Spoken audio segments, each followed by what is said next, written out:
Good afternoon, everybody out there, whether you're planet side or in the dark between the stars. Welcome to a second episode of Heretical Musings with Prophet Zebulon, Bill Bridges, and myself. I'm Andrew Greenberg. We're the co-creators of the Fading Suns universe. And before we get into the meat of what's going on in Fading Suns, why don't we go ahead and have a word from our sponsor?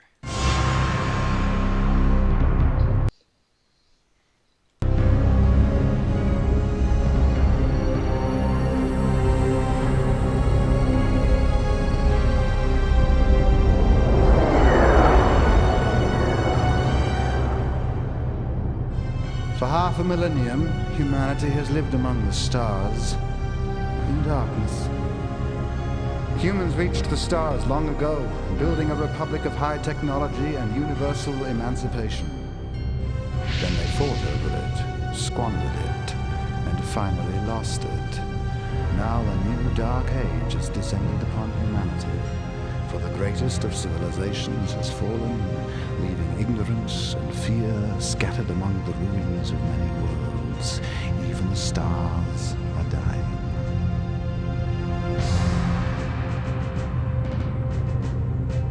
Then from the ashes of our ruin, Vladimir halted our decline. Proclaimed emperor by popular decree, he united the known worlds of human space under his cunning and charismatic rule.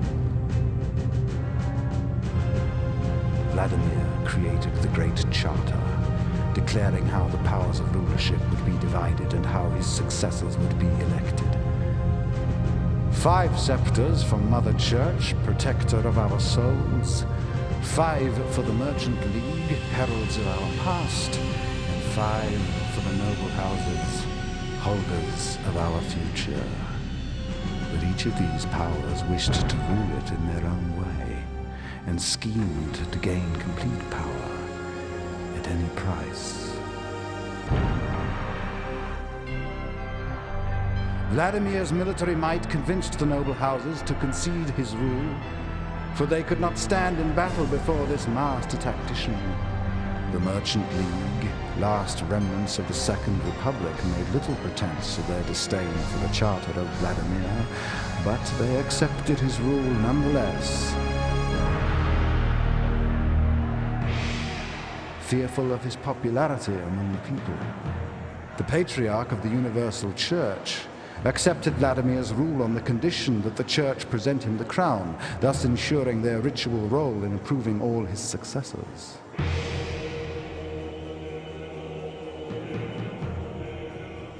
Vladimir's coronation as the first emperor of the known worlds took place on Byzantium Secundus, which had been declared the imperial throne world.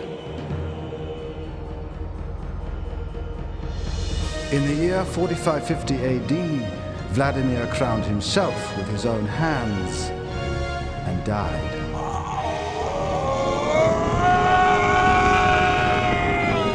An agonizing death at the hand of unknown powers.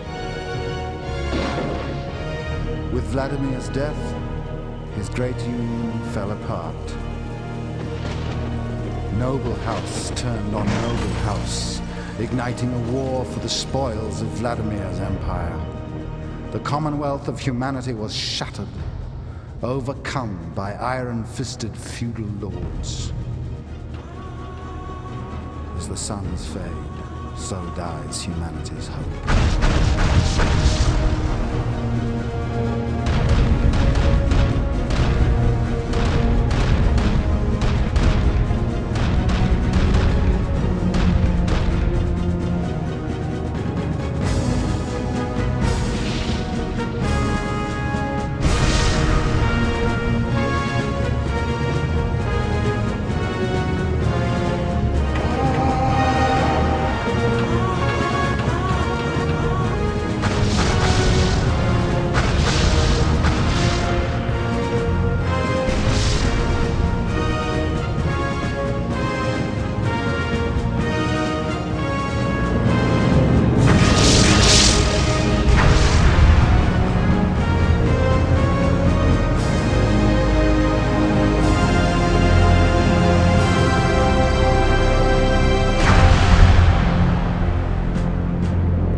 All right, everybody. Thanks for being with us today.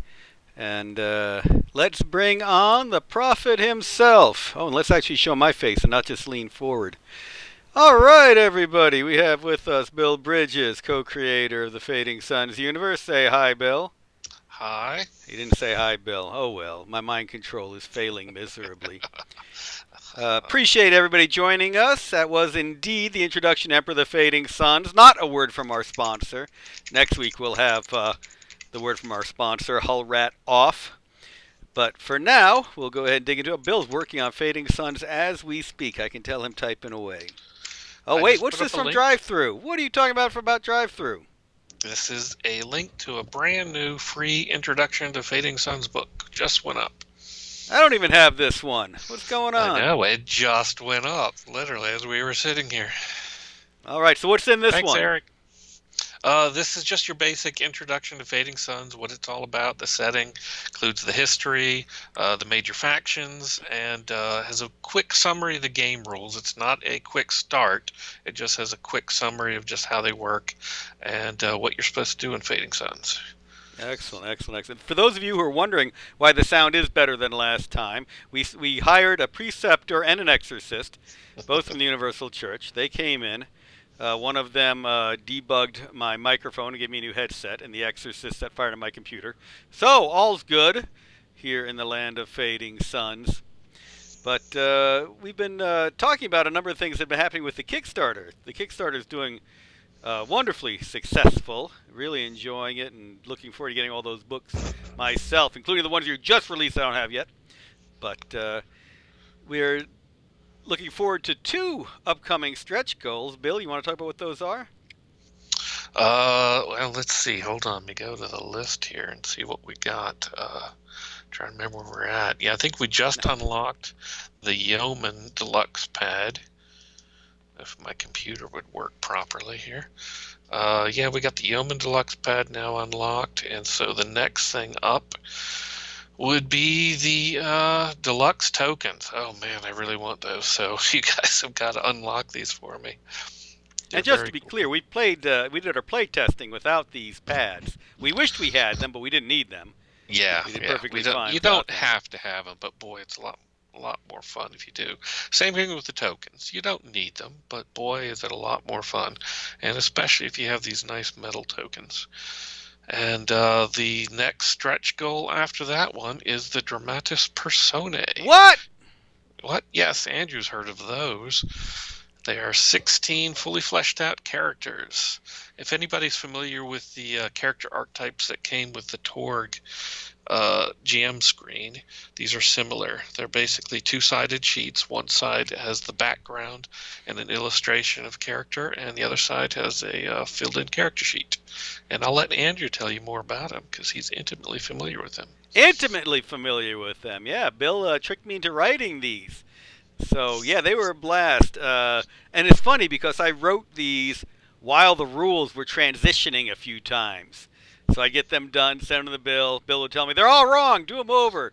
Because I hadn't noticed the most recent rules change. But they were a lot of fun. So we did them in 2 ways. We set them up as archetypes. For instance, you have the resource, that trader who can get you anything as part of your party. And then we also set them up as individuals. So when I actually wrote up a resource who could be played for the party or could be an NPC, it's Angjong the Vorox Scraver. So I got to have a lot of fun with the personifications of the archetypes. So you can play these in 2 ways. You have got this list of basic archetypes: schemer, dreamer, the muscle, all of those categories, and then the very specific PCs or NPCs that we wrote up for you. And that's always a great way to explore the universe. I have to admit, one of my favorite parts of any game is making characters. Bill, can you even guess how many Champions characters you made over the years? No. Yeah, literally hundreds. Yeah. On my end. Yeah, there was way back when. Yeah. You had to have a calculator for those, though. Oh, man, no, come on. You do those calculations in your head even to this day, I bet. Do fractions in my head. Nope.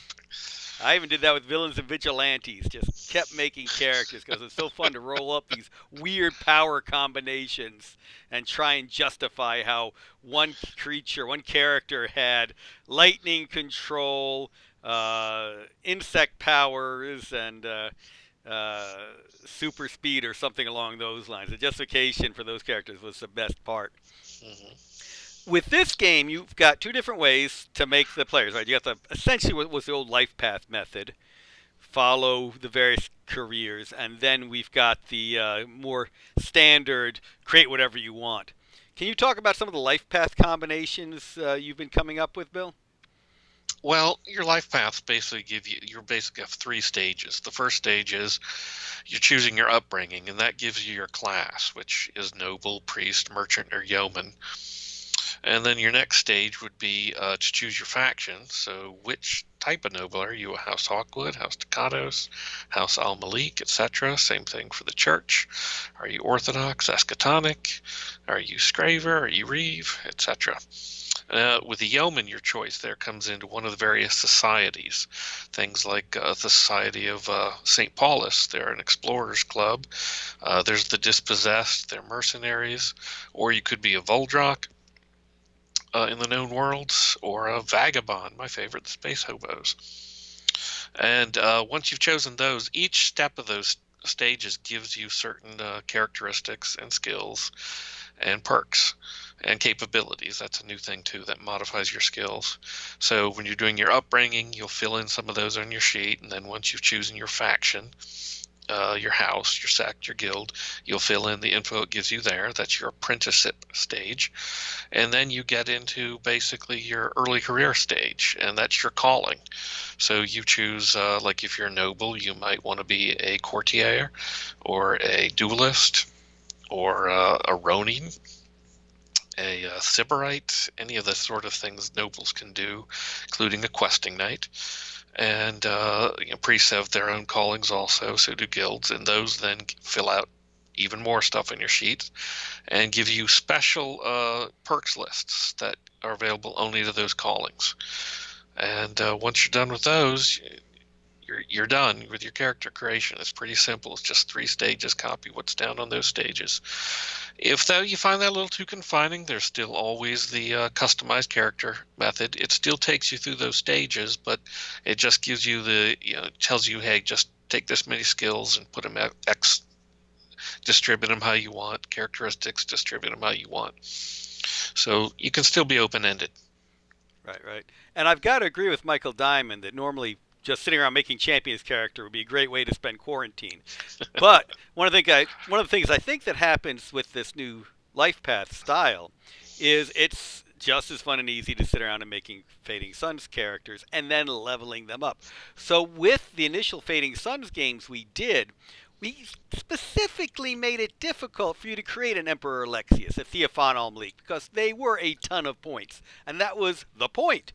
They were going to be these incredible characters with retinues and the like that if you really wanted to stat them out, you had to point them out. You couldn't just create them and kill them a la, I don't know, gods in the First Deities and Enemies Gods book from Dungeons and Dragons. On the other hand, I think a lot of players are going to want to sit down, create this first level Hawkwood, and then start taking it through the levels to see what a 20th level Alexius would be like when they were done statting him out. And then suddenly you've got not only this great first level Hawkwood, but this great 20th level NPC to kill, with whom to interact and take their gold.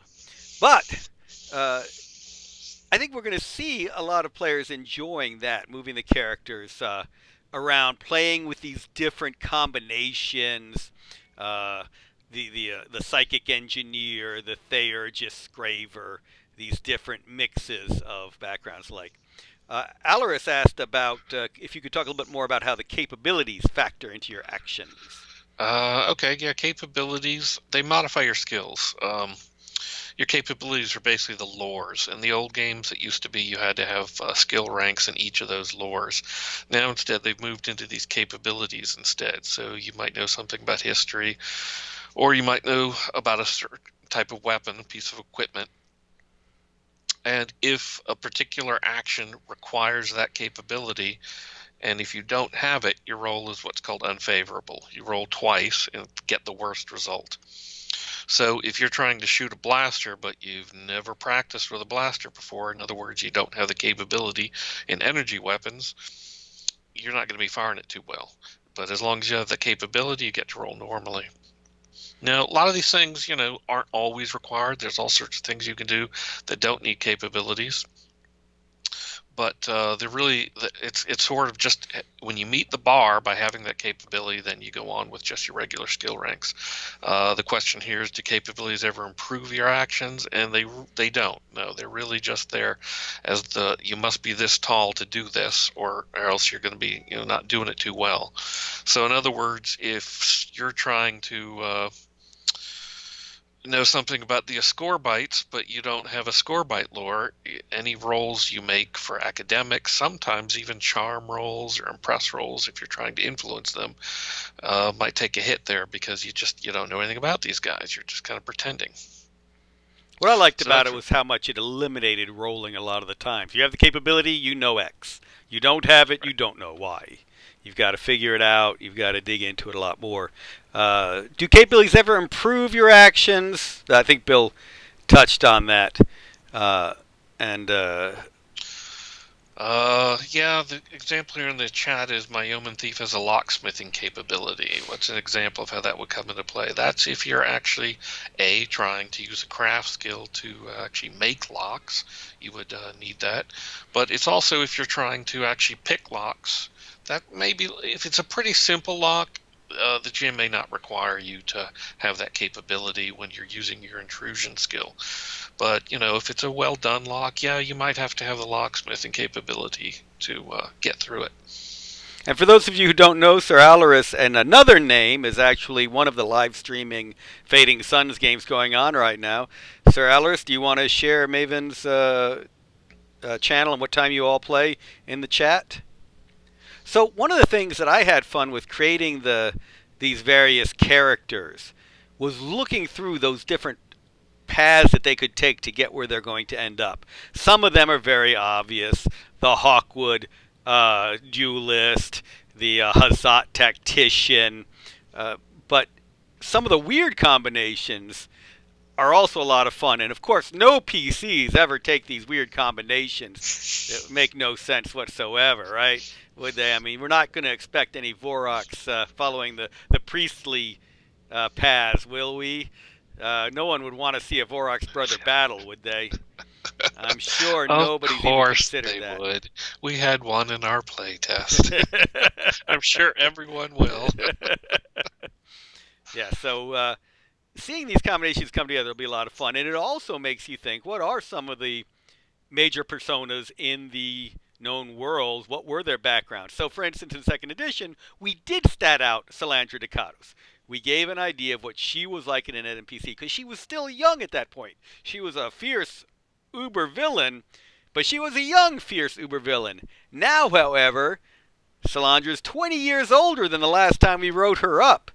So we're talking about someone who was that bad back then with 20 more years of experience and adventuring behind them. What has Hiram Ducatos done? We know he's got all sorts of cybernetics. We know he's got this strong noble side to him. Is there a few years of psychic, a few levels of psychic wrapped up into that as well? Oh, great. My battery's running low. That was supposed to be plugged in and isn't. I will let Bill talk about who he thinks some of his favorite characters will be in the new edition of Fading Suns while I plug that computer in. Okay. Well, I don't know about my favorite characters. We've got some questions up here about some of the old favorites, such as Archbishop Palamon. Whatever happened to him? Well, he is now Patriarch Palamon. Old Hezekiah finally kicked the bucket. What? And they needed a new patriarch, of course. And after many different votes, Patriarch Palamon became the patriarch. So yes, old Giuseppe Alestro is now nephew to the patriarch. Doesn't bring any extra clout to Ariana Lee Halland's group, Right. does Yeah. it? Anybody who doesn't remember Archbishop Palamon, he was the Archbishop of Byzantium Secundus. So he's really the one who's most connected to the emperor. He's not buddies with the emperor, but he knows the ways of what's the court and such, which is really why he kind of edged out in all the voting finally in the end, because that's a very useful thing to have right now. Did Lustro ever feel his destiny of becoming a vow priest? No, afraid not. There is a new Illustro's journal. You guys will have to read it. The ones who actually, back the books will get to read it. Now that's what I want to see in stretch goals. I want to see a whole bunch more of these. Who would be qualified to write them, Bill? I wonder. Well, each major book we do will have more of Illustro's journals, and so you got a new one this time. And let's see. You've also had a question about Sanjuk Ajkaval, the Ukar engineer for Ariane Lee Halan and her entourage. She's still around too. That'll be answered in the Illustro's journal. What's up with everybody will be there. Yeah, My Time Among the Stars Part 3, we'll have to collect more new chapters first before we get a third part. We got to at least get 5 or 6 of those, and we're starting with 1 right now, so we'll find out what that gang's been up to. Sorry for the distraction. I just had Princess Aurora come ask me a question, so I have to help her find her Shield Maiden mother's technology squawker. Yep, have to heed the princess. So, I'm not going to talk about statting out Princess Aurora just now. And I haven't had a chance to stat out the Shield Maiden, but I have had fun playing around with some of the Voldrak already. And that's going to be interesting. In fact, that was our very first playtest, was on Hargard interacting with the Voldrak, and I'm looking forward to fun things with them. Yeah, that's kind of our new basic setting now, is Hargard. It's where a lot of the action is, New Frontier. It was a Voldrak world, and then Alexius married Freya, Eldred's daughter, and as a dowry got control of her mother's lands, which is half of Hargard. Well, he, of course, claims all of Hargard, but Thane Sigfadur isn't going to go along with that. So we'll see what happens there. Just like in the second edition, Pandemonium was kind of our basic beginning And I don't know if this setting. lady is happy. Oh, jeez. Wait, she's missing? She's gone right now. Poor Theophana al-Malik. Yeah. She went missing on the Stigmata frontier, although she was able to have a major victory against the symbiotes. She is thought dead now, unfortunately, but that was after beating back a lot of them, and things have been a little quiet there since then. Yeah, I wonder what's really going on. We've got a lot of fun characters coming out. People have talked about the Lee Halan, Ariana Lee Halan. We've had fun with a lot of these other characters through the year as well. Some great art from the This is not in the current game. I'm just grabbing some new art. I showed a lot of old stuff. The new stuff before. See, there's some classics. Everyone loves the Ducatos, of course. Everyone's hero, everyone's favorite player. Oh, I'm sorry, character. No, he's not everyone's favorite player. And, of course, the Emperor himself, back in the day, pre-beard. So, he's got a beard now. We'll have to deal with that over time. That was the shaven Alexis. He's looking a little bit older now.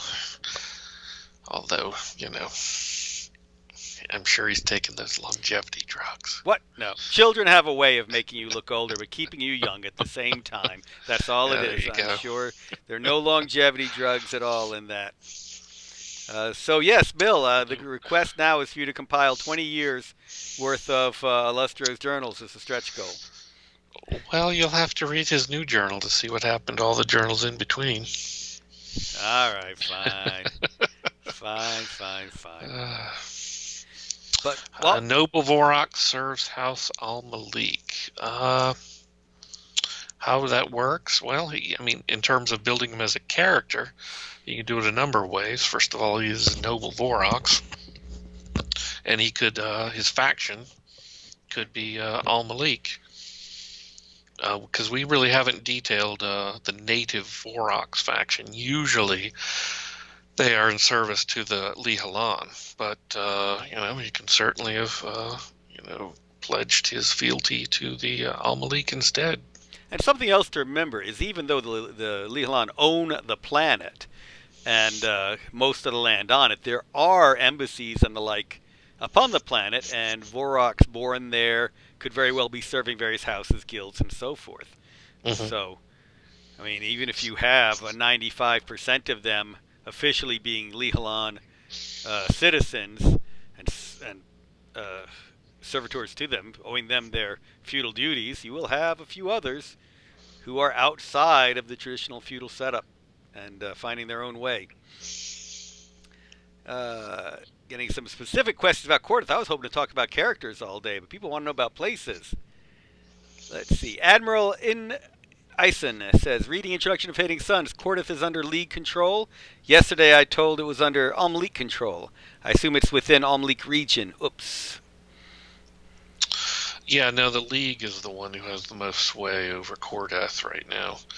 I mean, Almalik are certainly closest, and they're certainly ready to move in if they need to, but, the world is pretty much under the control right now.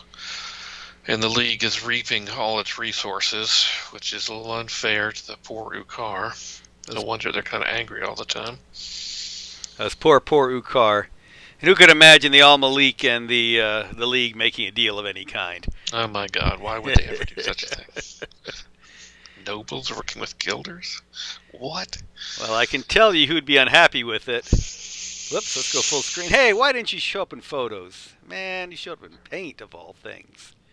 Goodness gracious. Oh, there he is, the old Inquisitor. Yeah, this is actually Ryan from Emperor of the LeBlanc. Fading Suns. Yes, the Inquisition is still happening. Yep. Still Stained glass starship. Yeah, I love that, the stained glass windows. Yeah, that was good. Brian LeBlanc did some beautiful work in EFS. You also had, oh man, why is it not opening? I'm going to have to do this right. Yep, the burning of the lab by the Inquisition. Yep, there we go, yep. If you've gotten your guys building all sorts of forbidden tech, here comes the Inquisition. Yeah, I think he did a great job capturing the feel of the game. Yeah, that was good stuff. Those poor lab technicians. And here's a look at some of the League strongmen. If this photo shows up, goodness gracious! Oh, I see. I need to refresh my own stream. All right, there we go. And who are these, Bill? And why did it open up in that again? Oh well. Yeah, this was an early look at the symbiotes. Oh yeah. Way back when we were first starting to figure out how they work. So some of these are full symbiotes, and some of these are just people being taken over. Yeah, the whole idea of and some of those are just guys in symbiote armor. Yep. Yeah, that's something we didn't get into enough, was all the various symbiote corruptions people could deal with. So that is a great War in the Heavens book. So. Yep. Got a question from Onyx Tortoise. Would it be possible to make an editable version of the character sheets, basically allowing to change skill names, etc.? So it would be easy to prepare materials for non-English speakers. You looking specifically at PDFs there? Well, I'm certainly hoping we're going to have a form fillable sheet. I hadn't considered being able to change trait names for non-English speakers, but that's a great idea. I'll certainly mention it around. I don't make the character sheets myself, but I'll talk to folks who do. Another stretch. What happened to the days when you laid out the books, wrote them, harangued the artist? Long gone are those days. Oh, slacker. I swear. Hey, the books look much better than what I was doing. They're beautiful now. Thanks, Mike, our art director. Yeah, Addie Marcus talks about really liking the blurb about the Inquisitor, not knowing how to read, but still finding the incriminating documents somehow. Yeah. Admiral Innocent is wondering about which faction the ships were in this recent art. Well, I'd have to look at each piece and then try to remember the art directions that I wrote for them to go by. and see. I know there's a piece where you can see some Mikado ships. I think it's Mikado's dreadnought, or maybe it's the cruiser bombarding a planet. I But do have to. I don't remember on the covers. A lot of times you're going to see some civilian ships. People might be used to seeing some of the Noble Armada fleets, and those are pretty standardized, but those are naval ships, and those are standardized for a reason, so they could make more one as they get destroyed, but more likely really just to refit them. But there are an awful lot of ships out there, especially the civilian stuff, that come in all shapes and sizes. Some are left over from the Second Republic, some are made by some of the shipcrafter families, and so the new game will be getting into a lot more of those. Especially as we go along, we'll see a lot more of the oddball configurations on ships. Yeah, and this is something we talked about in the first edition of the game, in the EFS and Noble Armada, etc., was that need to reuse older equipment that was so much better than could be made now. So yes, we talk about in Noble Armada each of the houses having a dominant look, a dominant type, but that's because that's the old tech they had the most of sitting around, and their ability to crank out new ones was limited. The shipyards were far more focused on retrofitting, reclaiming, than they were on cranking out all new Right. equipment for people. So, and I got to say though, the Ducados Dreadnought miniature is still my all-time favorite spaceship miniature from anybody. I got to go dig mine out. I unfortunately have them packed away right now. Maybe I'll break out some of the miniatures again. People have been asking me about the old Fading Suns miniatures we did. The actual character miniatures, not The just Noble character guys, Armada yeah. miniatures, because those were so much fun. I never see them up on eBay or anywhere anymore. I don't know if those are available other than in the deep, dark, dusky parts of my own crawl space now.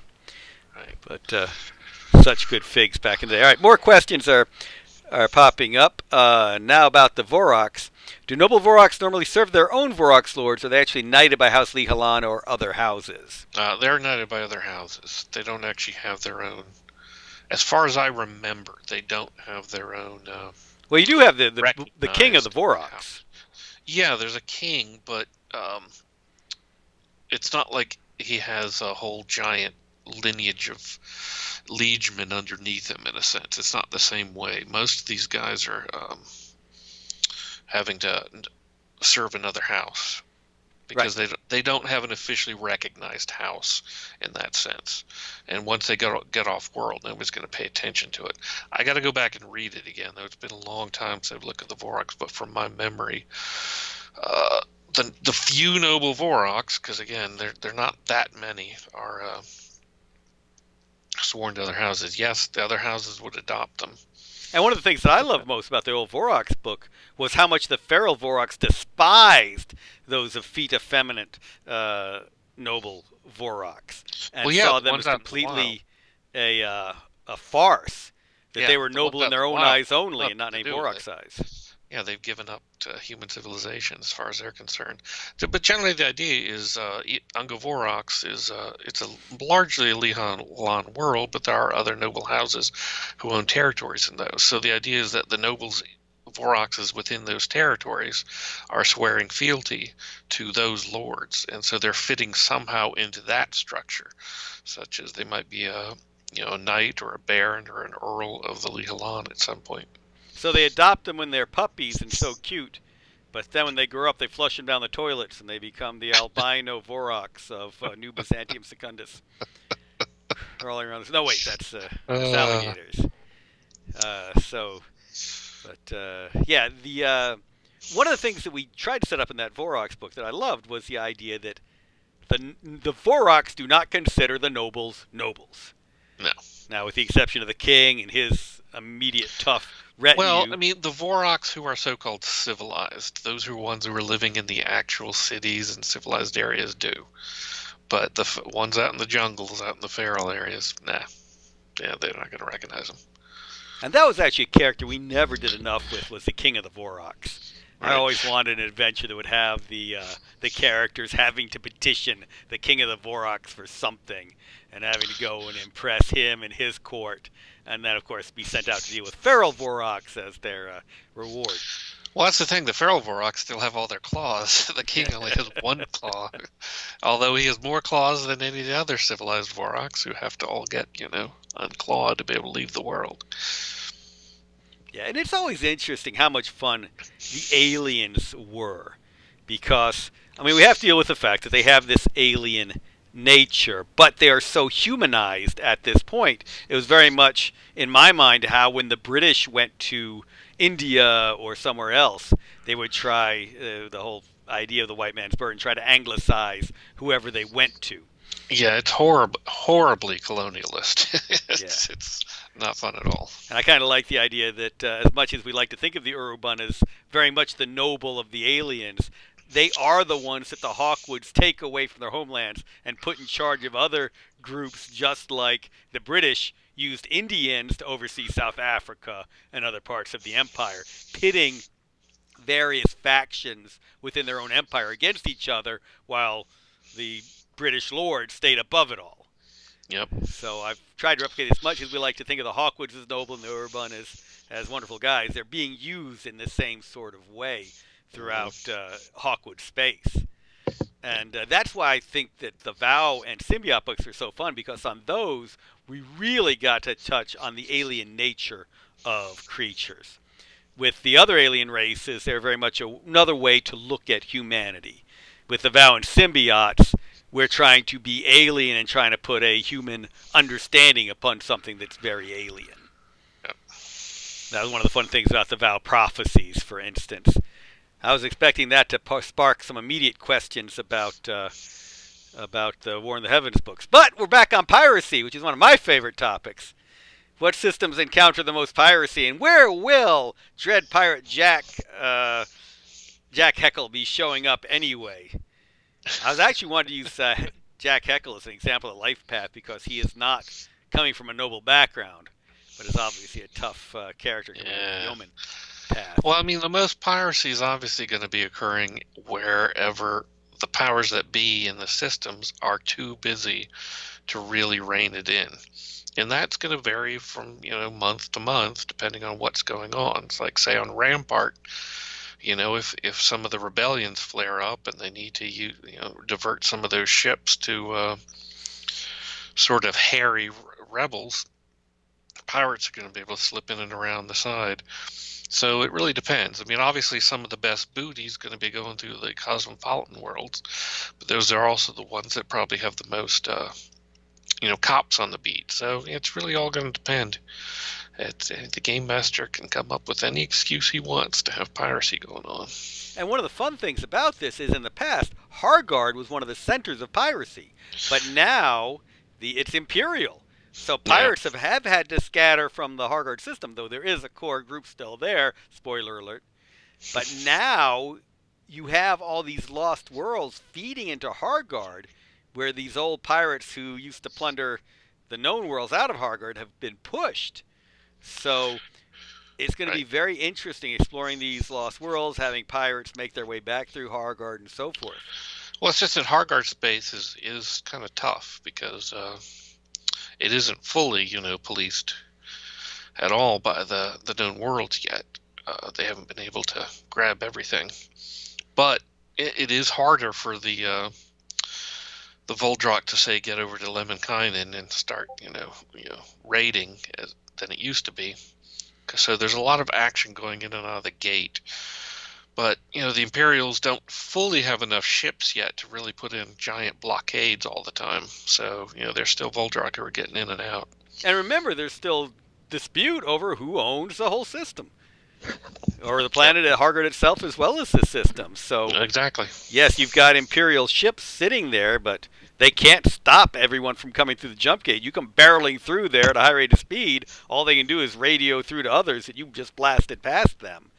This is why blockades at the jump gate don't necessarily work unless you have overwhelming force there.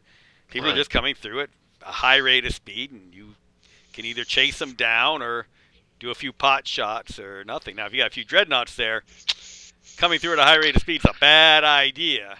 Right. But still. But most forces aren't going to move a dreadnought into a place unless they're planning to really sit on it for a while. That's an expensive proposition. So we've gotten some questions now about the psychic powers, which is something I wanted to dig into a little bit here. The specific question we got from Onyx Tortoise: in Into the Dark, there is an occult path called Corpus, available only for spirits and ghosts. Only in this path does there exist a 10th level power, or do we ever list the 10th level power? Will any 10th level powers for other paths be revealed, or would they be so world ending they would forever be out of players' reach? The idea right now is that 10th level powers will be revealed, but not until after War in the Heavens Pantheon. Or at War in the Heavens Pantheon, I should say. So we will eventually get there. But first, we're going to be revisiting some of the psychic powers. And new stuff down the line. They need we've got them in the new book, but then there were a lot of ones we weren't able to all fit in there. And there's a lot to say about psychics and where they're at now with Pax Alexius. So we're going to get around to that stuff as a precursor to building up towards War in the Heavens. And of course, the only reason you take Theurgy is so you can get levels in Hubris. And that's the goal of Theurgy. I don't want anything else. So, my first character was, of course, a Ducato Psychic. Obviously, I play the good guys in everything I do, and or good girls in that case, Lady Tirza. And it was a lot of fun using the psychic powers under the new system, working it out, because was definitely freaking with the Voldrak on Hargard with old Lady Tirza. She was a terror among the rune casters, I do have to admit. But one thing you have to realize with the psychic is you definitely have to keep your bank full. Unlike most people, they could let their banks get a little empty if they needed to, but you need those victory points to even activate your psychic powers. And what's in your cash is going away each turn, so you definitely got to make sure that bank has VP. Yeah, that was very true. My character burned those points like mad, was desperately trying to get them however she could. So that is one of the interesting parts. I was going to talk about characters, but let's talk about the rules for a little bit. That is one of the interesting parts of this game, is balancing that. Now, in old Fading Suns, if you were mini-maxing, you were trying to get into situations where you could use your best roll. Where if you had something that was a 16 or less, you wanted to be able to use it, show off, accomplish great things. Now, in this game, you want to be in a position where you're fully charged up and ready to go to do an amazing thing. You can accomplish great things even with lower skill rolls, as long as you still succeed on the roll. Just as long as you've charged up your bank and you've got a lot of victory points to use, which is a lot of fun. It's a neat way to strategize the game. Do I want to hoard these points, or is now the time to blow it? Yeah, there's a lot of resource management tactics you're going to be wanting to work out, and that's going to really come down to your playing style and your character's wants and needs. And so everybody's going to have it different. Yeah, and it can be ignored. I mean, you can just go ahead and try and blow out each roll, not worry about it. You either succeed and roll well or not, a la the old style, or you can really start victory point pinching and risking doing poorly now in hopes that you're going to do something incredible later on. So I think this is one of those games where it can be effective both for the casual player who wants to come in and just throw some dice around, and for those mini-maxers. Not that we know anybody like that within our own gaming groups. But yeah, a lot of fun. Yeah, there are some characters who are going to want to get very into that resource management. And they'll take all the perks that give them these special coffers with VP that can be used under certain circumstances. And so they'll always be keeping track of this stuff. But then there'll be the characters who put that aside, just take each turn as it comes and not have to worry about all that. And it was very important to have those characters who could trade those around, who could give victory points, for instance, when needed. Yep. So, yeah, there are a lot of different roles that different characters can fulfill within this game. So we touched on some of our favorite characters. Were there other characters you were wondering about, how they've ended up within the known worlds in the new Fading Suns edition? One of the things that I've enjoyed already is looking at the personas from Hargard, some of the neat characters who are coming out of Voldrak space and the like. And I personally miss being able right now to add the Kurgan Sun into it, but who knows what'll happen down the line. Could be fun things. And of course, at some point, the vow will have to be Oh yeah, everyone's Sir Alaris is asking all about the Yeah, yeah, Ariana sir. Lila. 20 Lady years, Bill. Arians. Stretch goal. Come on, you've been writing them every week for the past 20 years anyway, haven't Well, you? is everybody? Yeah, right. No. Yeah, you'll see again what happens to all these folks in the last 20 years and where they're going now in the new journal. We'll get an answer about all those guys. And something else I've been having fun with was we had questing knights who had written the old fief books. Now, what's happened to them? These were young questing knights who were already considered people of note but had bright futures ahead of them. So I've had fun in the Ducados book already uh, with what happened to the previous one and who's writing it now. Mm-hmm. And the reason I've enjoyed doing this is it gives me the chance to take a different outlook on the Ducados. The person who wrote it before was very much a Ducados patriot cheering it on, but could see through some of the veil and was willing to show some of the secrets. And now I've got a completely different sort of Ducados writing the Ducados book. So Right. it's a fun way to play with these. Yeah, good old Sir Clementi. Yep. Some of You'll these have to look at the Imperial Ducados book. I'm not going to spoil dossiers that one. will, yeah, the dossiers will either have new characters or some of them will bring back some of the old ones. 20 years on, we'll see what's happening. Yeah, exactly. A lot of good characters to bring on into it. So Bill and I have been talking about some of the topics we want to address in the next version of Heretical Musings. Since it is Heretical Musings, we probably should touch on religion down the line. What are some of the topics you all would like to see us discuss moving forward? Oh, someone has already mentioned Invisible Path and Faviana. Yeah, they still exist. Oh yeah, they're mentioned in the book, and we've got more on them coming up too. So yeah, psychic covens are always way interesting. But the vagabonds were completely wiped out, right, Bill? Oh no! You can't wipe out the vagabonds. They're like cockroaches. You can't stop them. Now they're one of the yeoman societies now. Yeah. So that is, I think we'll see more people playing characters from outside of a faction now that you've got all these yeoman paths that you can do. And there are definitely some advantages to taking a yeoman when you're going through the life pathway. You have more flexibility. You're not as locked in. But, of course, once you're done with that, you better watch where you step and mind your P's and Q's. Sir Alaris wants to know what's the first Fading Suns character Bill actually played. That was a long, long time ago. It was, but it was actually a vagabond. That's why I always mention them. I love the vagabonds. So you can have your yeoman vagabond Mercurian. There you go.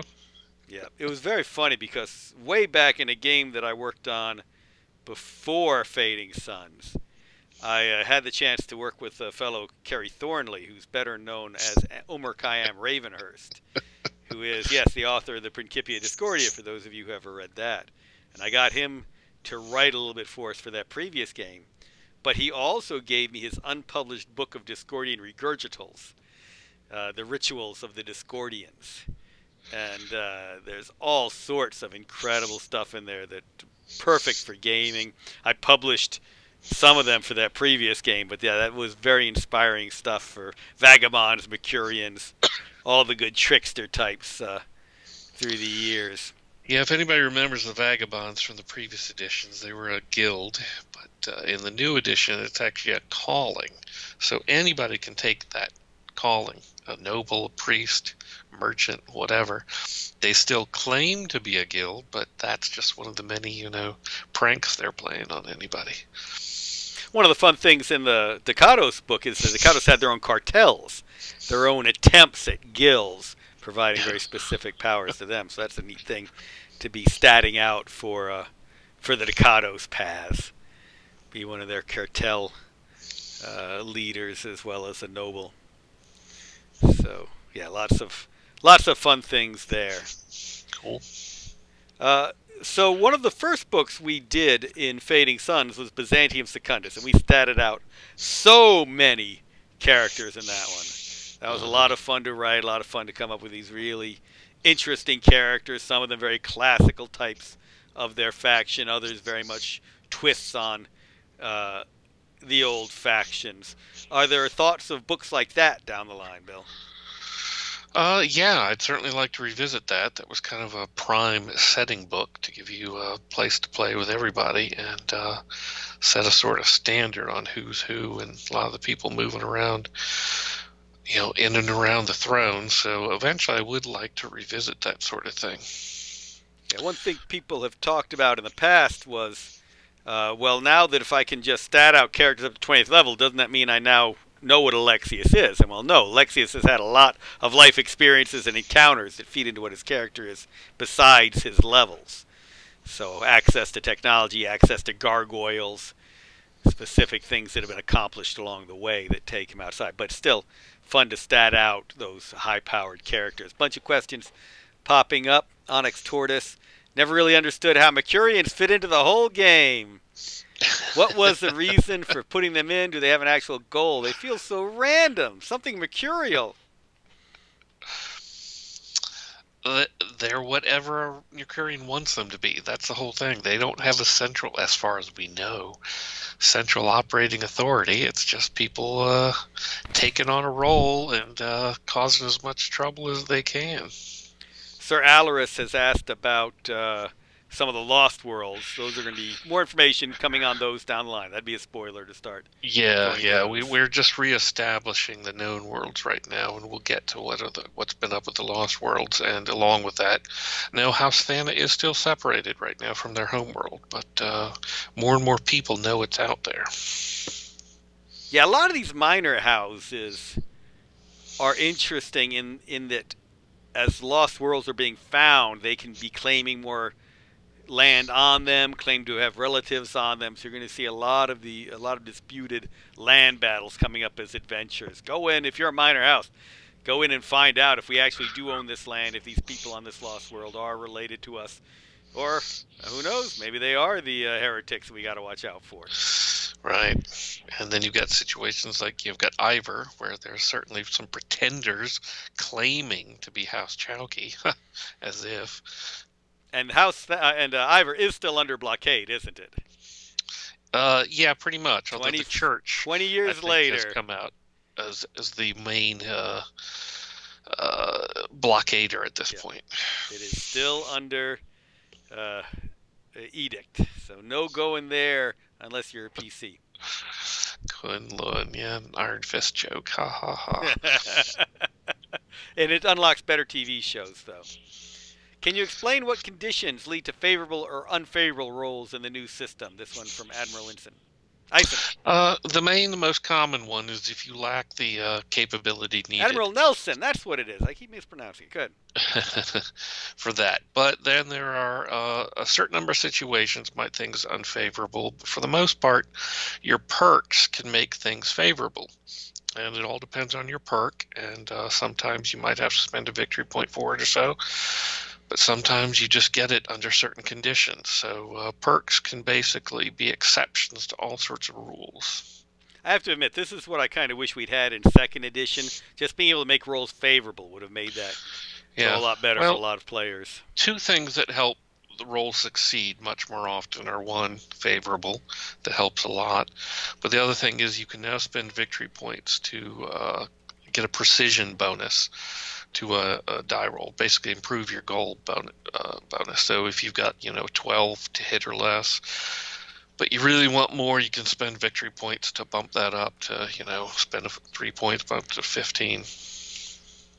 Now, as I remember, there are also ways to make other characters' rolls favorable, ways to support them, and perks and the like for that. Not that my characters ever took that. My characters being the self-serving low life that they tended to be.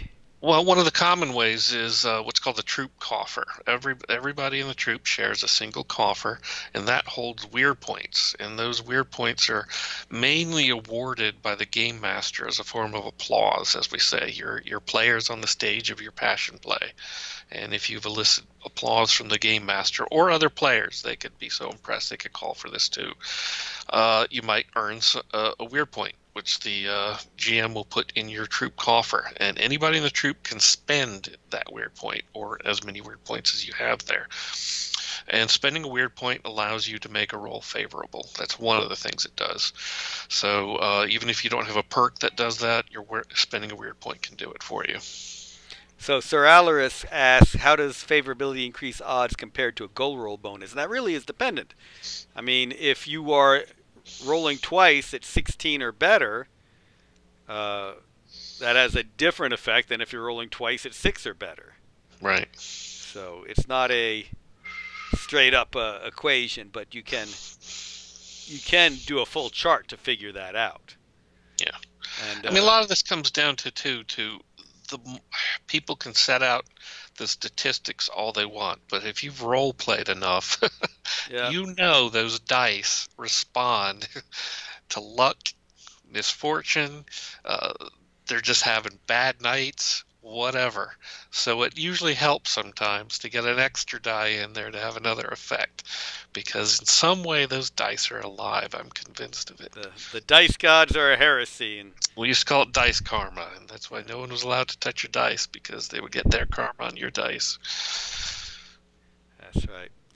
But as you know, I mean, players will do all sorts of things to change what their target numbers is, what they need to roll, and favorability and unfavorability is a good GM-controlled way that players can influence to give players more control over it. In my mind, what I always felt that players were not complaining as much about failing rolls as they were about having less control over the story. Right. And favorability gives more control over the story. I'm still not definitely going to make it here, but I am now in a much better position to drive the story in the direction I want it to go.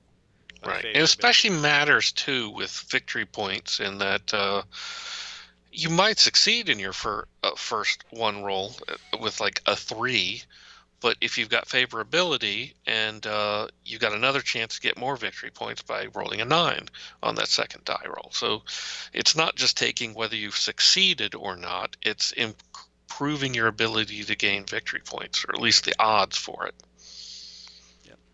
So make sure if you want to check out some of this, you get into Sir Alaris's game. He posted the link up in the chat earlier. Phantom of Truth says, design question that may go way back. What brought about the ideas for the Atiri, Shantor, Escorbite? What are the influences? Oh, jeez. Well, actually, the main influence for these is something Bill and I touched on in here, was colonialization.